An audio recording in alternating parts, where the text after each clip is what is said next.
guys, welcome back to the channel, and today I have a review for you. And it's no other than Jean Paul Gaultier Ultra Male. Alright, let's get into this fragrance right away. This is a flanker to Le Male. However, I'll tell you right away, it doesn't smell anything like Le Male to my nose. No resemblance. It bears no resemblance at all. This could have been its own fragrance in its own right. And I wish they would have done that. Alright, let's get into what this one smells like. Straight up, the main notes you're going to get from here is pear, that black vanilla, cinnamon, and that black lavender. And when I say black vanilla, it's basically a sweet vanilla we're talking about here. Ultra sweet vanilla and sweet lavender as well. And this one could be classified as an Oriental sweetness or sweet Oriental, and that's how I'm gonna classify this one here. All right, so you're gonna get that pear note straight off the top, that pear bomb, and that pear note lasts throughout the duration of the fragrance. So that pear note is very sweet, it's very ultra feminine, and if a lady comes and smells it, she'll think it's one of her perfumes you're spraying on you.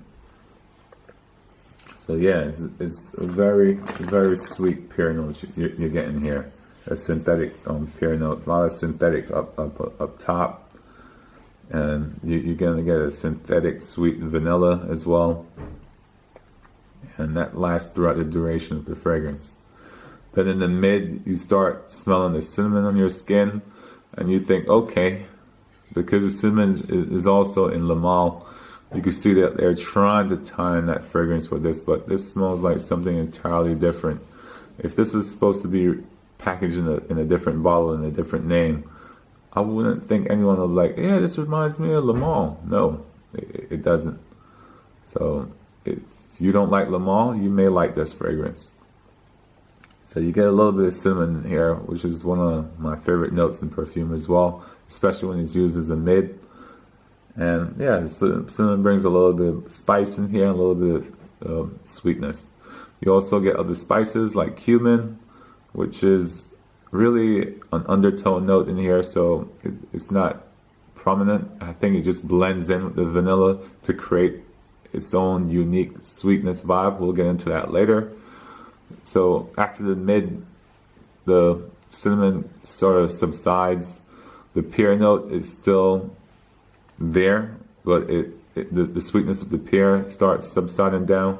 However, in the dry down is not so loud as in the start, but the sweetness continues throughout the duration of the scent, and I think that's thanks to the sweet dark vanilla note in there, and also some amber.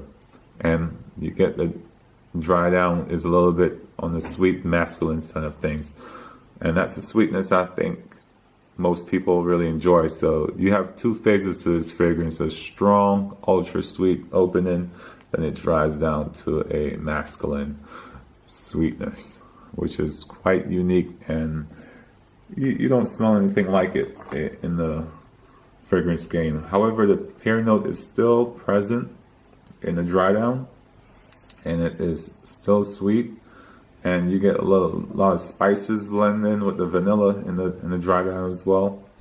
And like I said, the amber is adding to a little bit of sweetness with the woods, synthetic wood, probably cedar wood in here. So yeah, the dry down is very masculine, and I could bear with that fragrance when it dry down because it's not so loud. In the beginning, I think it's too loud. And some of the notes get a little bit muddled on each other. They're not playing with each other. They're not lending to each other. It's like they're just crashing with each other. However, it still works. And that is how Le Male, Ultra Male smells to me. In a nutshell, it just smells like sweetness. Sweetness overload. All right. Seasons to wear this, I say this is good for any season, spring, especially on the chilly spring days, winter, autumn. and summer nights. So yes, you could wear this anytime. It's a very versatile fragrance. A lot of people coined this the king of clubs. I say you could wear this fragrance anywhere except a dirty club. So yeah, this could be worn in the daytime, in the nighttime. Occasions best suited for, I say this is best suited for dates. Your date will enjoy smelling this on you.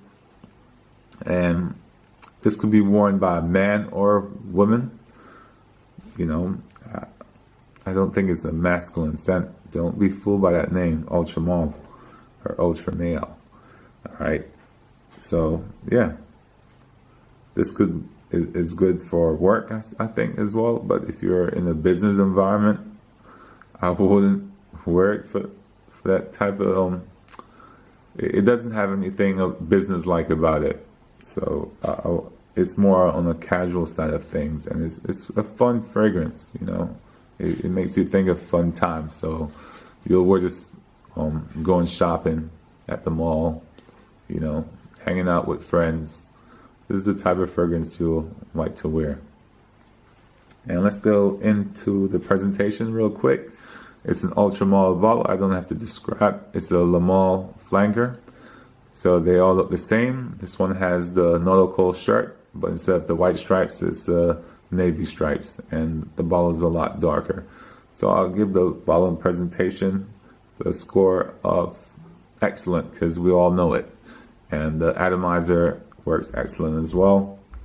And the packaging is also excellent. It's unique. It takes on its own. I don't have the packages here. This is a gift set. And let's get into the performance for this one. For the sillage here, I will say the sillage is excellent. It has a long sillage. I sprayed this upstairs and people could have smelled me downstairs. So it does leave a long scent trail. Projection is tricky. I would say it starts off excellent, so more than an arm's length, but then that subsides real quick after the hour or 2 hour mark. Starts becoming a lot closer to your body. So I'll say projection is good. However, you could fool the projection by spraying on your clothes, and I think it does better on clothing, this fragrance. And let's get into the longevity. When you spray it on your skin, I say you get about 6 hours longevity, and that doubles on your clothing to 12. So this is best to be worn on your clothing. That's just in my opinion. All right, guys, and that's it for Ultra Male. It grew on me. I knew this fragrance got a lot of hate, but I bet Le Male got a lot of hate as well, because I've worn Le Male, say, in the last 2 years, and I've told the person, said, "Oh, that smells really good." And then she asked me, "What is it?" I said, "It's Le Male," and she just frowned her face and looked at me like, I'm like, "Really? You enjoyed it?" And he was like, "You asked me what that is," and I said, "Le Male." I don't know if she smelled Le Male before, or she doesn't approve of the bottle and what it stands for. Maybe that's it. So this is a controversial fragrance we're dealing with here. People are either going to love it or hate it. I'm on the love it side. Not really a big fan of the bottle, but it is what it is, you know. They know what they were doing when they came out with a bottle like this. And they always have been edgy with their bottles. That's what they're known for, more than the scent itself. And I bet you if we had YouTube back when Le Male came out, we would have fragrance reviewers bashing it the same way we bash this fragrance. But because it was approved by so many people back in the day, we as YouTube reviewers who just came across the scent will say, yeah, this is a classic.